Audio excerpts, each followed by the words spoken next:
everybody, and welcome back to my channel. If this is your first time here, welcome.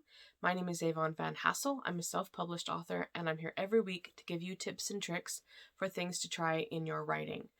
Now, I usually do this at the end of the video because, quite frankly, I forget to do it at the beginning. But this week, I'm going to remember to do it at the beginning because it's important. This is the beginning of a 5-part series on character building. So if that's something that's of interest to you, hit the bell, subscribe, and hit the bell so that you know when the other parts are coming out, because this is 5 parts. Okay? I did a writing workshop for beginning writers in, I want to say October. I think it was October. What is time, right? I did a couple of videos on, like, longish videos on world building and character development, and as well as things like plot and editing and stuff. But the world building and character development classes were actually really popular, so that's why I was bringing them back to put on my website. Obviously, if I do other workshops in future, there will be more information there that I'm going to put here, but this is still, I'm including all the stuff that people found the most helpful. So maybe you'll get something out of it. I hope so. All right. So this week is part 1 of character building. And this is all about naming. Now, I know it's going to sound weird to do a whole video on naming characters, but there are a lot of different techniques on how to do it. There are a lot of different opinions on how and what to do, and I actually use a couple of different myself. So I thought naming is one of my favorite things because naming can say so much about a character, even more than you maybe realize. So I really think it's fascinating in terms of, I guess, theory and practice. So I thought it'd be a good place to start. And a lot of people don't start with naming, and I almost always do. So maybe it'll be as fun and interesting for you as it is for me. So I'm just going to dive in. So the first thing I do, and this is going to sound really funny, but it actually kind of does help. I like name generators. And I know that sounds like an easy, lazy cop-out, but you know, there are a lot of names out there. And I feel like if I'm left to my own devices, either my names are all going to be like super symbolic and are gonna kind of get boring, or I'm just gonna keep recycling the same, Eurocentric names over and over. And when I do try to branch out into other cultures, it's gonna stray into areas that I don't want it to. So I like a name generator because they throw things out there that I wouldn't have thought of. And I especially like the really fantasy ones because they tend to come up with just a bunch of random letters together that turned out not to be real names, and they're just random collection of letters, and they kind of have that fantasy feel to them. And I don't have that kind of just pull it out of the air creativity, so it helps. I find it helps. And I'm gonna post links to my favorite generators in the description. That's what it's called, the description box. There is a little bit of risk inherent in this because sometimes the generators will pull from existing names, and sometimes you will come up with something actually that is random, but that does exist somewhere else, meaning the generator did randomly generate it, but that happens to be something that already existed coincidentally. Like, for instance, I have a country called Thanos.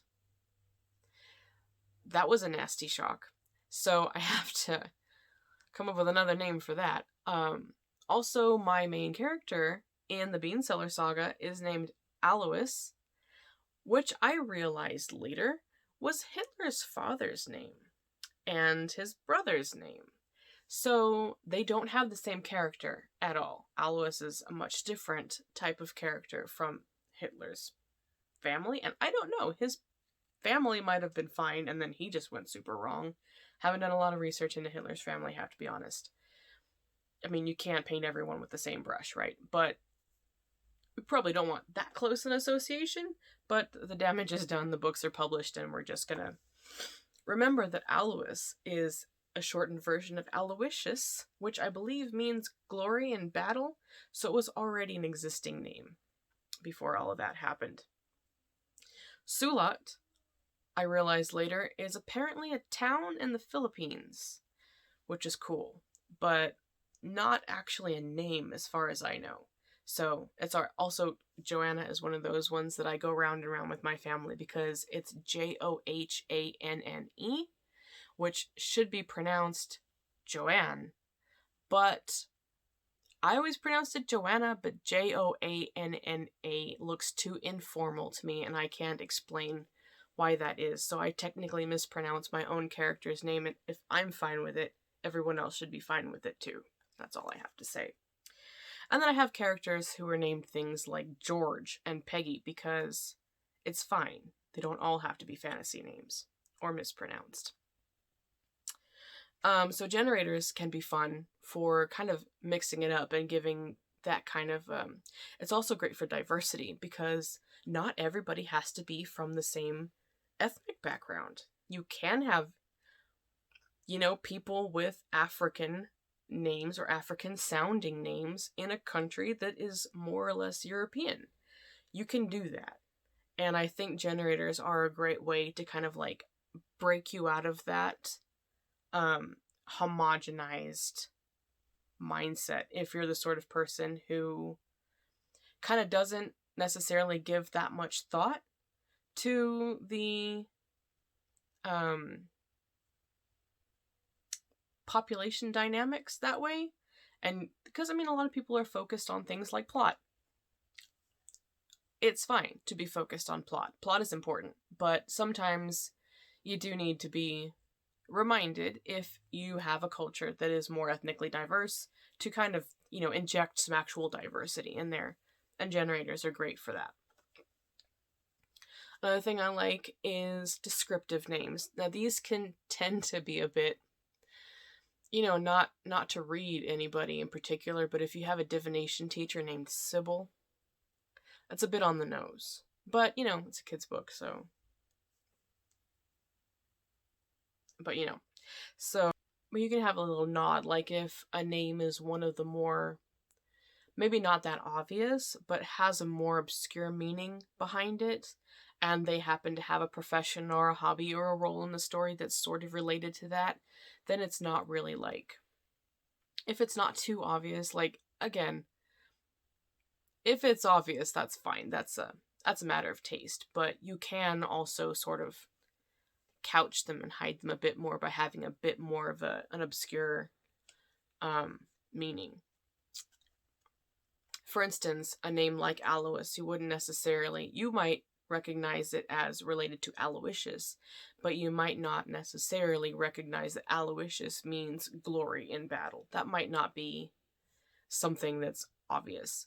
I had a character once who was named Abeni, and I believe Abeni is a Yoruba name. I think it's Yoruba. I might be wrong. I haven't researched in a long time.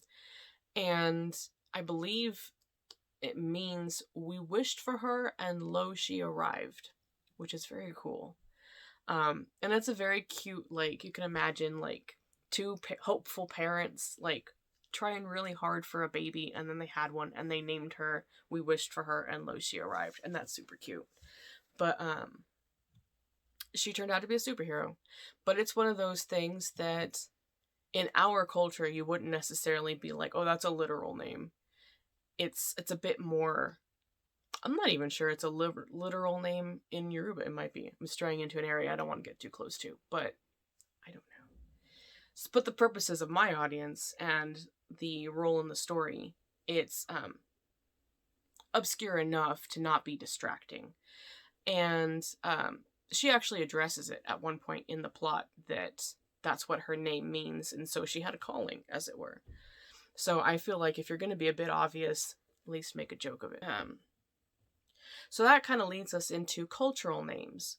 So, and this is an area where you can stray a bit close to racism, so you do have to be careful and tread lightly. And I find a lot of that, being careful and treading lightly, just kind of translates to, like, being aware and making decisions. Like, think through your decisions. Don't just do it accidentally. You don't want to have a Spanish woman named Maria because Spanish women are named Maria. Like, as it happens, I have a few in my family who are named Maria. But you maybe want to mention that they were named after an aunt, or, you know, that their parents were very religious and everyone in the family. Like, I think I have a couple of aunts whose middle name is Maria. So it's not like they're there, but it's there. You know what I mean? So you want to have a reason for why you've given that character that name, if that makes sense. So you want to be conscious of the decisions you're making and conscious of how they can be perceived. Because, you know, this kind of goes back to what we were talking about last week in terms of being worried about how people are going to take your work, because you do need to be a little bit worried about that, because as soon as it leaves your hands, it enters the world. And people are allowed to have opinions on what you've produced and put out into the world. So I don't necessarily want you to be like quaking in your boots over whether or not they're judging your word choices, but you do maybe want to acknowledge that some people might have some feelings about how you choose to portray your characters in a sort of overall general way, and naming is front and center.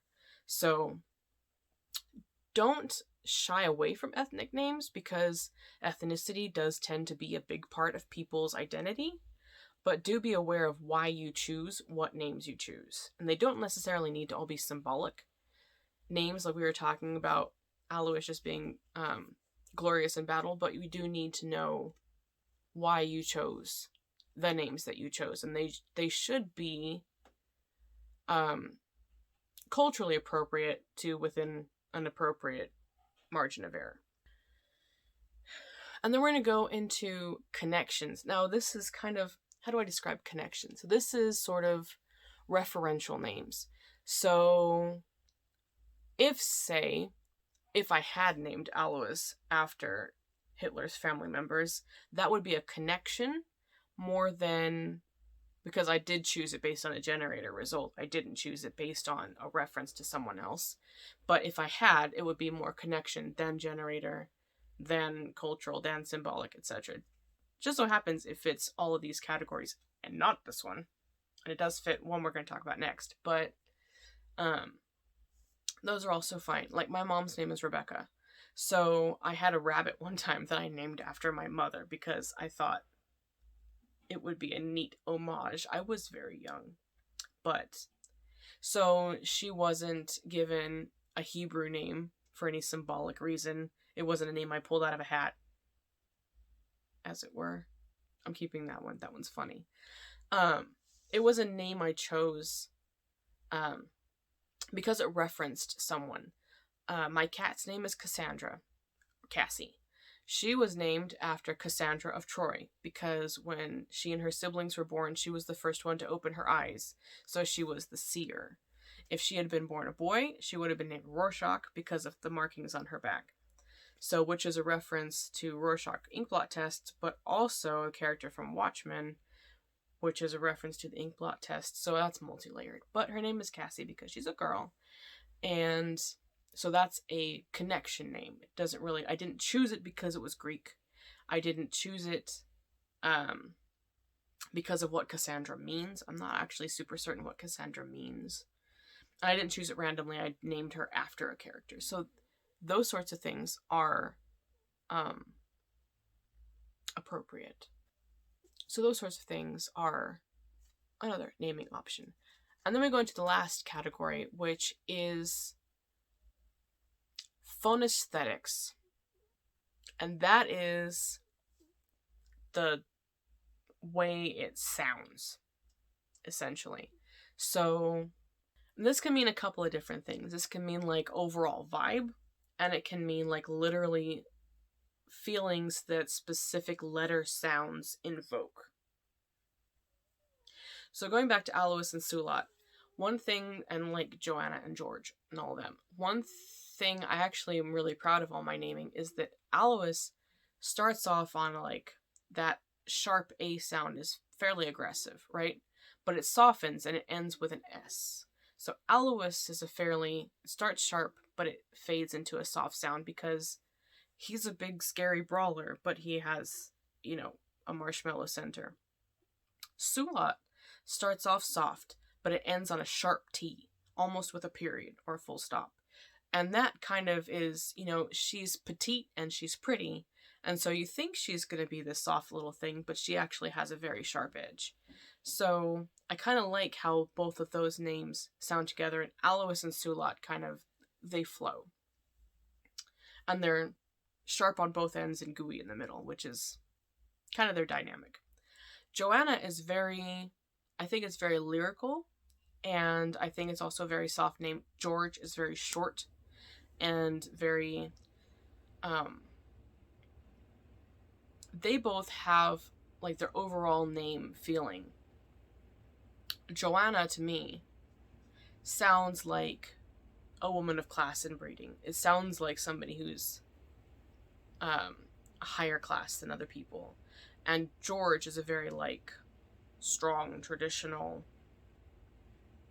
like, what's the word I want? Stately.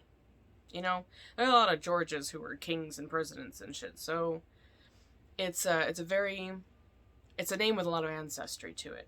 So those are sort of, you don't really necessarily look so much at the individual letter sounds, but more at, like, how the overall name, like, what you assume that person would be like if you heard their name. So, like, another example would be, like, going back briefly to Harry Potter, just because a lot of people in this generation will recognize Harry Potter references, not because I'm endorsing anything that... I'm not endorsing anything. So Harry Potter, as a name, was chosen because he's kind of an everyman. Everybody knows a Harry, and a Potter isn't really, like...